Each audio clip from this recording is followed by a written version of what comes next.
Good morning বন্ধুরা, আশা করি তোমরা সবাই ভালো আছো আর সুস্থ আছো। আমিও খুব ভালো আছি।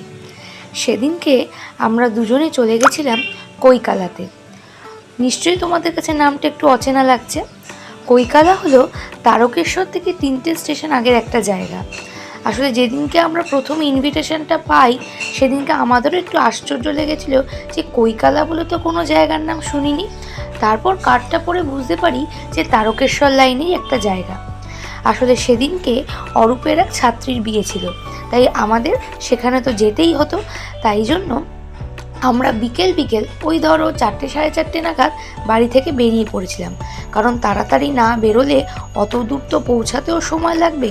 তাই 4টে সাড়ে 4টে নাগাদ আমরা সিতির মোড় থেকে বাস ধরে পৌঁছে যাই বালি স্টেশন, এবং বালি স্টেশন থেকে তারকেশ্বর লাইনের যে ট্রেন, সেই ট্রেন করে পৌঁছে যাই কৈকালাতে।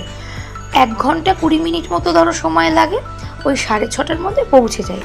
তারপর সেখান থেকে টোটো ধরে পৌঁছে যাই অঙ্কিতার বাড়ি। আচ্ছা, অঙ্কিতা হলো অরূপের সেই ছাত্রী যার বিয়েতে আমরা গেছিলাম। একটু অন্যরকম আমার কাছে বিয়ে বাড়িটা লেগেছে। একটু অন্যরকম বলবো কি, খুব সুন্দর লেগেছে। আসলে শহরের কোলাহল থেকে অনেকটা দূর তো, তাই সাজানো গোছানো সমস্ত আচার অনুষ্ঠানই আমার অন্যরকম লেগেছে। কি সুন্দর! আর ওদের কিন্তু নিজেদের বাড়িতেই বিয়ে হয়েছিল, কোনো লজ বুক করে বিয়ে হয়নি, যেটা আমার সবচেয়ে ভালো লেগেছে। ওই যে দেখো, বিয়ে কিন্তু অলরেডি শুরু হয়ে গেছে, কিন্তু আমরা একটু দেরি করে পৌঁছানোর জন্য, আর ওদের লগ্ন যেহেতু 5টা সাড়ে 5টার মধ্যে ছিল, তাই ওদের বিয়ে প্রায় শেষের দিকে, তাই বিয়ের ভিডিও পুরো তোমাদের জন্য তুলতে পারিনি। আর ওখানে গিয়ে যেটা নতুনত্ব লেগেছিল সেটা হলো ওদের কিন্তু বৈষ্ণব মতে বিয়ে হয়েছিল, কারণ ছেলের বাড়ি বৈষ্ণব দীক্ষিত, তাই জন্য বৈষ্ণব মতেই বিয়ে হয়েছিল। এটা একটা নতুনত্ব একটা বিষয়। 1 কোটি টাকা চেক পেয়ে গেছি বিয়ে বাড়িতে এসে। মেনু কার্ডটা দেখিয়ে দাও ভালো করে। নতুনত্ব ব্যাপার। যাই হোক, খাওয়া দাওয়া সেরে খুবই তো মজা করেছি। আর রবীন্দ্রভারতীর কিছু স্টুডেন্টরাও গেছিলো আমাদের সাথে, তাই ওদের সাথেও দেখা হয়ে যাওয়ায় ওদের সাথে একসাথেও খেতে বসে পড়ি আমরা। খাবার দাবার কিন্তু খুব সুন্দর ছিল। আর ওই যে দেখালাম 1 কোটি টাকার চেকও কিন্তু আমরা পেয়ে গেছিলাম বিয়ে বাড়িতে গিয়ে।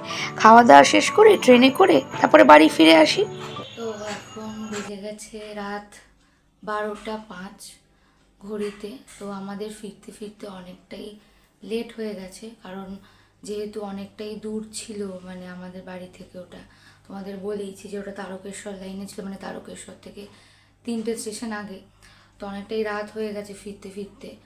তো রাতের দিকে যেহেতু গাড়ি ঘোড়া কমেও যায়, তাই আমাদের বাড়ি ফিরতেও একটু প্রবলেম হচ্ছিল।